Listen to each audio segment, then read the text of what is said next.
So when do you cut your rope? The first thing you need to ask yourself is, how long have you had your rope? This rope here is 10 years old.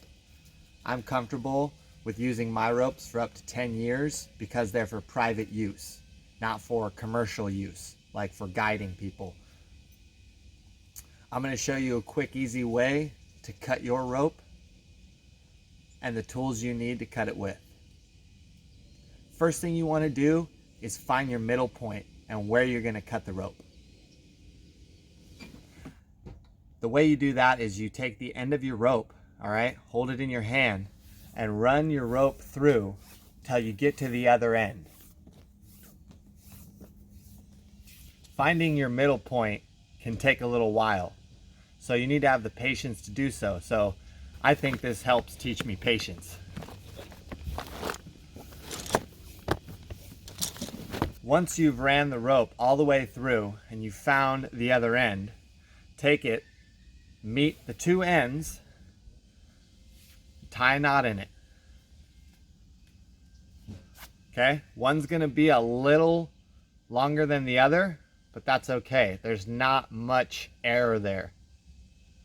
So then you take it, once it's tied together, run it back all the way through until you get to the midpoint in that rope.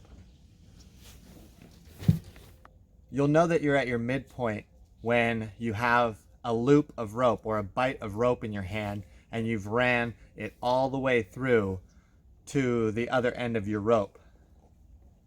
This is going to give you your midpoint right there.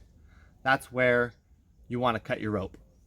You're going to want to check this a few times to make sure you have it directly in the middle, because it will fluctuate and give you a different length depending on how fast you ran it through and if these were caught up with themselves at the right pace when running it through your hands.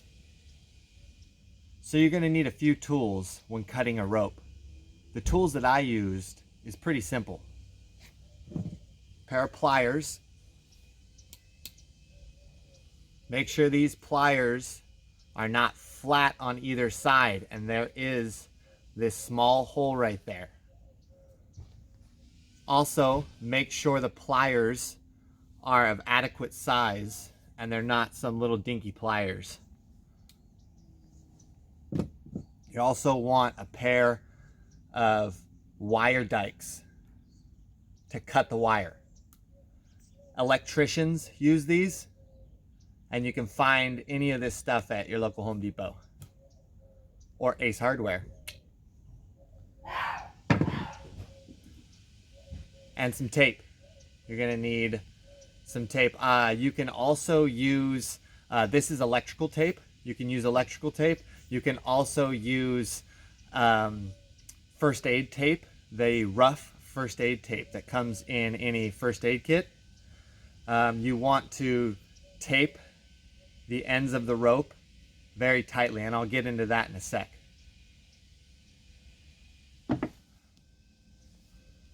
So once you've found the middle of the rope, as I was saying earlier, you want to tape it. All right? And you don't want to do a huge swath of tape along this rope. You want to tape it directly in the center at your midpoint, okay? And tape it very tightly so that you can bind up the rope right there.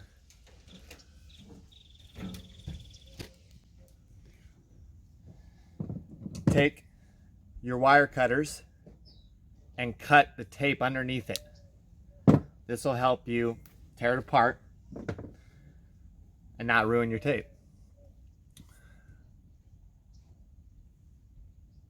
Once you have it taped right there, very tight, your midpoint, you're going to want to take those wire cutters again, and you're going to want to start cutting right through the rope.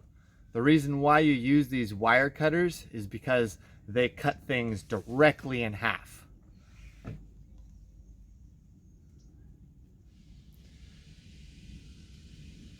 So I just take that and nip it.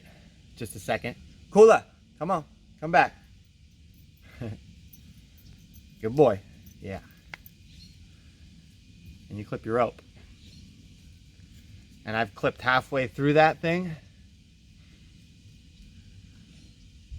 And to make sure. Okay. Turn the rope around. Go from the other side. And clip it all the way. You can hear that clip. Boom. And this way, when you cut it, if you did this without tape, these ends would fray something real gnarly. And then you'd have, when you burn it, to burn the ends, it's not going to look right. And you're going to have this huge glob of rope here to melt away. So after you have your rope cut, you want to peel back this tape around it just so the top edge is showing. But you don't want to take the tape fully off. Okay? Take your lighter and you're just melting this down a bit. You're just putting your lighter to it, hands far away, and you're just melting this off a bit. Okay? Just so it doesn't fray when you take the tape off all the way. Don't burn the tape and don't burn your hands, please. Okay, once you have your rope cut and you're ready to melt the ends, you're going to want to bring your needle nose pliers into play right here. All right, and what you do is you burn the end with a lighter, and as you melt it and as you burn it, take it away, you put it in that hole right there, boom, and squeeze it and seal it off. And then the ends of your rope, if done right, the ends of your rope will look like this. Right here, this is what the end of your rope's gonna look like.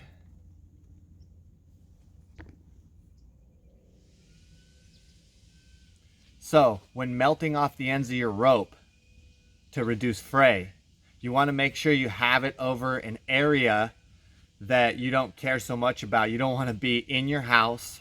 You don't want to be on top of someone's nice new flooring. So as you can see, I'm outside, well ventilated, and I'm actually on my workbench right here. And I'll give you guys a pan of that workbench here in a little bit. It looks kind of cool the way I got it set up for this.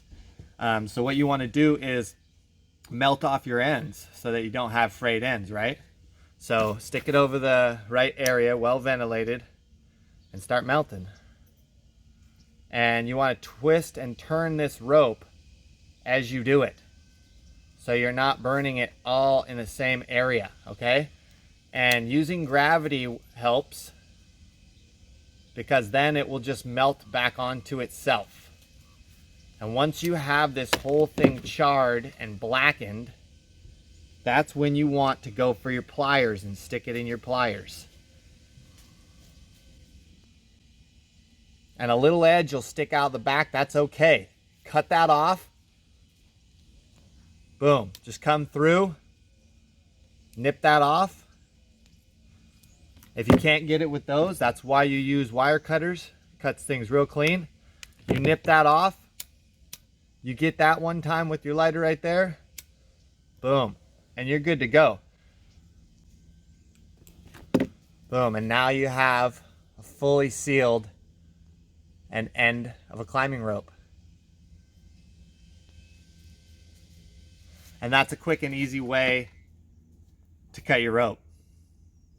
Thanks for watching.